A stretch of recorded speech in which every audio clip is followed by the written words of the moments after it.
በደቡብ ኢትዮጵያ ክልል ጂንካ ከተማ ከዚህ በፊት የማርበርግ ቫይረስ ተከስቶ ቆይቷል።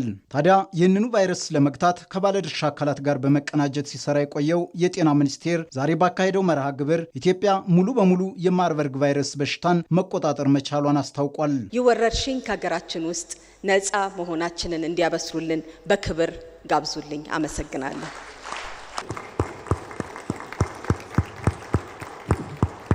በዓለም ጤና ድርጅት የተቀመጠው አስገዳጅ 42 ቀናት ከበሽታ ነፃ የመሆን ጊዜ መጠናቀቁን ተከትሎ ነው ኢትዮጵያ ከማርበርግ ቫይረስ ነፃ ሆናለች ሲሉ የጤና ሚኒስትሯ ዶክተር መቅደስ ዳባ የተናገሩት።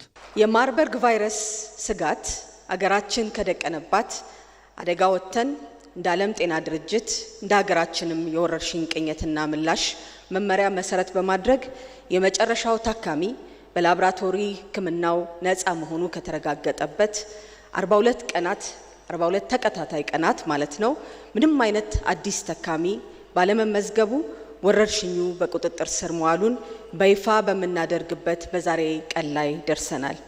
አገራችን ምላሽ ሰጥታለች። ኢትዮጵያ ከሚወዷት ከሚያግዟት አብረዋት ከሚኖሩ አብረዋት ከሚሮጡ ጋር ይሄንን አድርጋለች። ኢትዮጵያ ታመሰግናለች። ኢትዮጵያ ትሰራለች። ኢትዮጵያ ሰርታ ደግሞ ለሌሎች ምሳሌ ትሆናለች። እንኳን ደስ አላችሁ በድጋሚ። ህብረተሰቡ በሚኒስቴር መስሪያ ቤቱ በኩል ይተላለፉ የነበሩ የጥንቃቄ መልእክቶችን በመተግበር በኩል ለነበረው አስተዋጽኦም ሚኒስትሯ ምስጋና አቅርበዋል።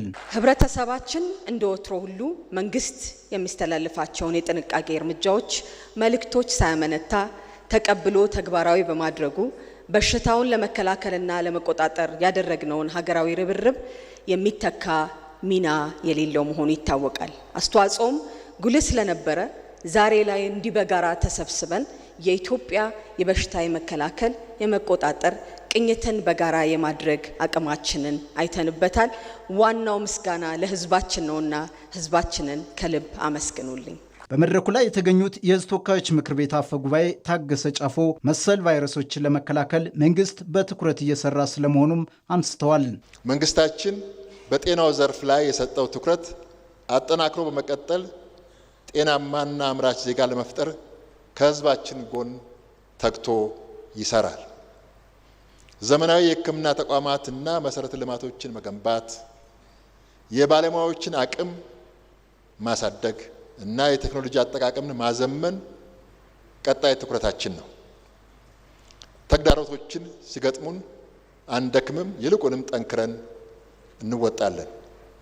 ከማርበርግ ቫይረስ በሽታ የተማርነው ትልቁ ቁም ነገር ሳይንስን ከአመራር ጥበብ ጋር አቀናጅተን ስንሰራ የማይታለፍ አጥርና ዳገት እንደሌለ አመላካች። በመድረኩ ላይ ቫይረሱን ለመከላከል በተደረገው ጥረት አስተዋጽኦ ላበረከቱ አካላት የምስጋናና የእውቅና መርሃ ግብርም ተካሂዷል።